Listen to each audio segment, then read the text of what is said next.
The strangest thing about you, the unmarked Gen X man, is that you spent 40 years surrounded by rebellion and still refused to decorate yourself like everybody else. Loud music, black shirt, a quiet distrust of authority. And somewhere along the way, you decided the most rebellious thing left was leaving your body alone. You never made a speech about it. You just didn't get the tattoo. No stretched ears, no eyebrow ring from 1997 you'd spend the next 25 years pretending was a mature engineering decision. No tribal armband, no barbed wire, no kanji that might mean courage or might mean discounted soup. And here's what makes it stranger. You're a metalhead.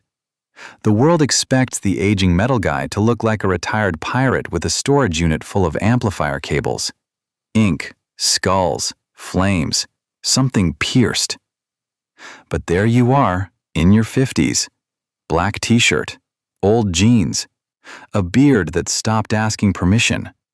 Standing near the grill with smoke drifting around you, checking the meat like you're supervising a hostage negotiation. Bare arms, no slogan on your skin.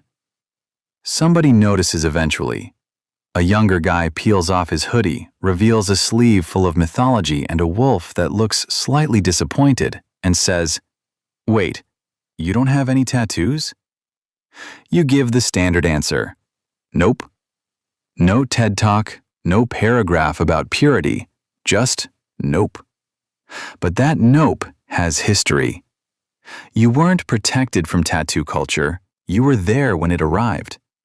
You watched it move from biker bars into malls, campuses, office jobs, coffee shops, dating apps. You're the bridge generation, young enough to have access, old enough to remember when it still meant something. For you, refusing was rarely about fear.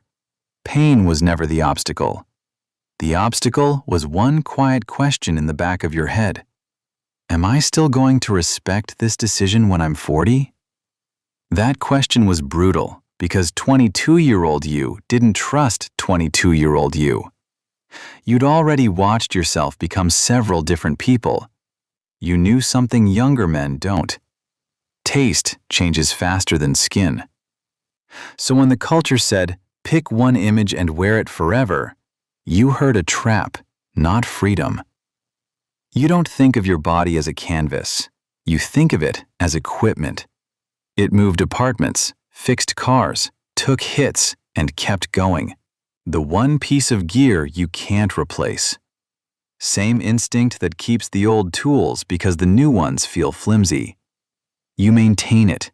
You don't advertise on it. And that runs back to the empty house. The boy who let himself in, made food that barely counted as food, figured things out before anyone explained them. That childhood makes you self-contained. You learned to regulate through action. Angry, so you split wood or played Slayer loud enough to erase a few frequencies. Sad, so you acted normal, because there was no adult in the kitchen asking follow-up questions. So when tattoo culture says, "Show the world who you are," your whole body answers with one word. Why? Why does a stranger need a preview of your inner life? Why should a man who already knows who he is apply to be recognized by people who don't? Every unmarked Gen X man has known the friend. He got in early. The tribal band. Both ears, stretched a little, then a little more. At 24, it worked. He looked dangerous in the exact way 24-year-old men want to look dangerous.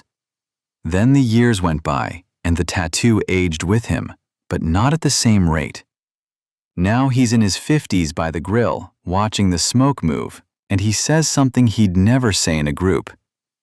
"Yeah, I wouldn't get this now."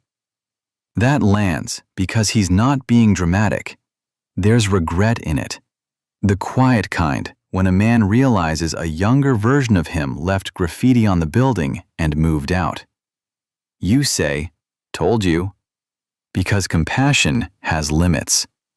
But inside, something confirms what you always suspected. The future self is real. You make decisions for him every day. At 20, most people treat him like a roomer. At 50, he's the one paying the bills. You didn't let the culture decide for you. And that matters because so much of your life was shaped by forces you didn't control.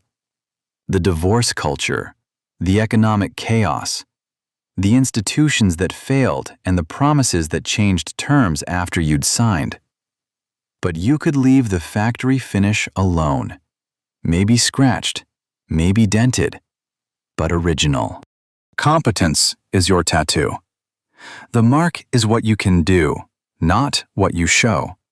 So when someone asks again why you never got one, you look down at your bare arm, think about the kid with the key around his neck, and you shrug. Just never needed it. And for once, that's the whole answer.